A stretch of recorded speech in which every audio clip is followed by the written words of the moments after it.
अयोध्येतील श्रीराम मंदिर प्राणप्रतिष्ठापनेनिमित्त नवी मुंबईतील रामचंद्र नाईक प्रतिष्ठानातर्फे श्रीराम पताका दीपोत्सव दिवे आणि लाडू प्रसाद अभियानाचं आयोजन करण्यात आलं। नवी मुंबईतील प्रत्येक मंदिरात आणि घराघरात 50,000 किलोच्या 2 लाख लाडूंचं वाटप करण्यात येणार आहे।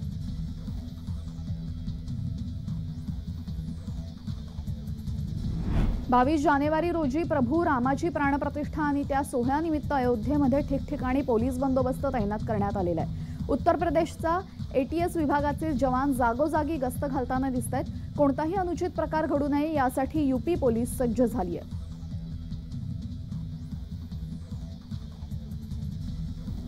येत्या 22 जानेवारीला अयोध्या येथील श्रीराम मंदिराच्या प्राणप्रतिष्ठा महोत्सवाचं औचित्य साधून गोंदिया शहरात मोटरसायकल रॅली काढण्यात आली।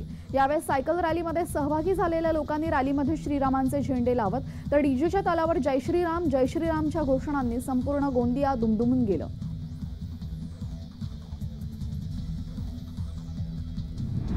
प्रभू श्रीराम मंदिर प्राणप्रतिष्ठा सोहळ्यानिमित्त छत्रपती संभाजीनगरमध्ये राज्याचे गृहनिर्माण आणि इतर मागास बहुकल्याण मंत्री अतुल सावे यांच्या पुढाकारातून भव्य असे 109 कुंडात्मक श्रीराम यज्ञ केला जातोय। पूर्व विधानसभेतील जवळपास 216 जोडप्यांनी या यज्ञासाठी बसवण्यात येणार असल्याने या सोहळ्याची भव्य अशी तयारी करण्यात आलेली आहे।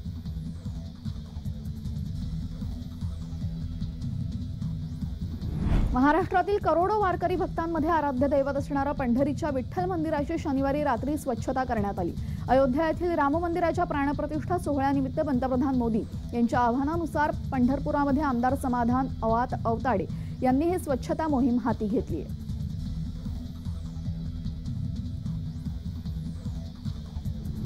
रामलल्लाच्या आगमनाबाबत सर्वत्र रामलल्लाच्या भक्तांमध्ये उत्साहाचं वातावरण बघायला मिळते। या प्रसंगांशी संबंधित गाणं आणि भावना व्यक्त करता पंतप्रधान मोदींनी हे गाणं ट्विट केलेलं आहे।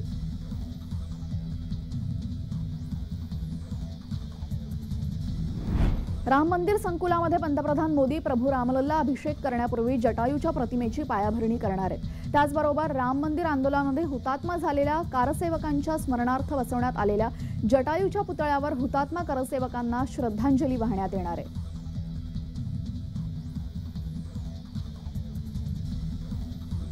वर्ध्यासह जिल्ह्यात अयोध्येतील रामलल्ला प्राणप्रतिष्ठा सोहळ्यानिमित्ताने वातावरण राममय झालेले आहे। चौक, गाव, पाडे भगव्या पताका झेंड्यांनी सजलेले आहे। वर्ध्यातील आरवी नाका चौकामध्ये इमारतीला विद्युत रोषणाई करण्यात आली तर 2 दिवसांपासून शहरामध्ये मोठ्या प्रमाणात आतिषबाजीही केली जाते।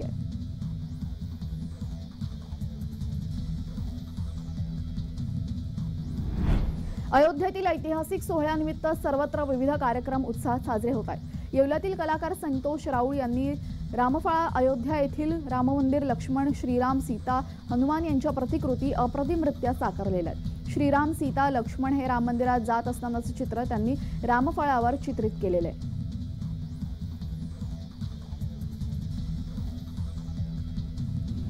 नाशिकच्या काळाराम मंदिरामध्ये महंत सुधीरदास अयोध्येमध्ये पोहोचले। महंत सुधीरदास यांनी पंतप्रधान मोदींना काळाराम मंदिरात 11 दिवसांचा संकल्प दिला होता। तसेच तोच संकल्प मोदी सोमवारी प्राणप्रतिष्ठा सोहळ्यात सोडणार आहे। प्राणप्रतिष्ठा सोहळ्यामध्ये महंत सुधीरदास सहभागी होणार आहेत।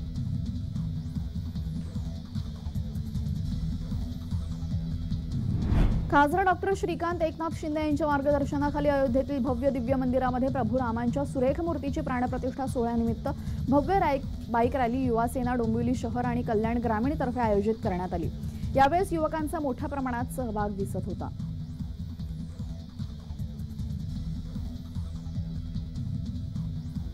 अयोध्येतील राम मंदिरामध्ये रामलल्लासाठी अनेक उपहार रामभक्त पाठवत आहेत। नवी मुंबईतील शस्त्रप्रेमी निलेश सकट यांनी श्रीरामांच्या चरणी अर्पण करण्यासाठी नंदक खडक तलवार तयार केलेली आहे। तब्बल 80 किलो वजनाची आणि 7 फूट 3 इंच एवढी लांब ही तलवार आहे।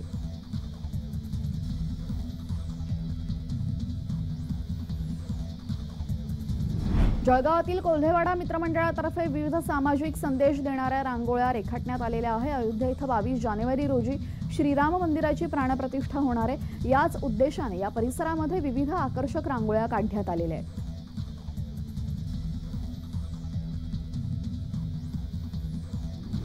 अयोध्येमध्ये प्रभू श्रीरामांच्या भव्य मंदिराचं उद्घाटन होणार आहे। मूर्तीची प्राणप्रतिष्ठा होणार आहे। प्रत्येक भारतीयासाठी अभूतपूर्व सुवर्णाक्षर कोरणारा हा क्षण असेल। उद्या 22 जानेवारीला हा सोहळा होणार आहे। याचं विशेष निमंत्रण लालबागचा राजा सार्वजनिक गणेशोत्सव मंडळाला सुद्धा आलेलं आहे।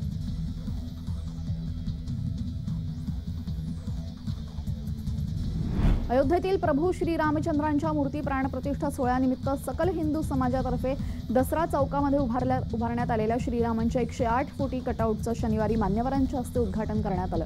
तसंच 21 आणि 22 जानेवारीला विविध कार्यक्रमांचं आयोजनही करण्यात आलं।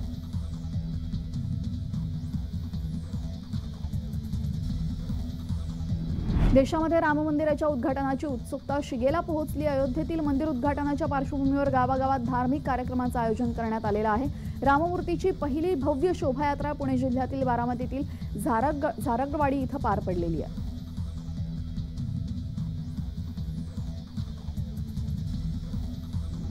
अयोध्येतील मंदिरामध्ये प्रभू श्रीराम मूर्तीची प्राणप्रतिष्ठा होणार आहे। यासाठी चंद्रपुरातील चांदा क्लब ग्राउंडवर एक ऐतिहासिक महाज्योत तयार करण्याचा कार्यक्रम घेण्यात आला। तो म्हणजे सियावर रामचंद्र की जय। 108 मापदंड आणि जवळपास 40,000च्या वर पणत्यांनी तयार करून गिनीज बुक ऑफ वर्ल्ड रेकॉर्डमध्ये याचा रेकॉर्ड करण्यात आलेला आहे।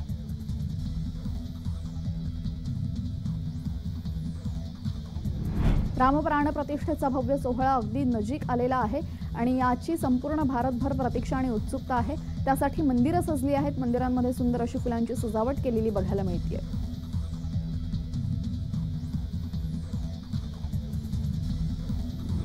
श्रीराम सोहळ्यासाठी संपूर्ण देशात उत्साहाचं वातावरण आहे। महाराष्ट्र सुद्धा भगवामय झालेला दिसून येतोय।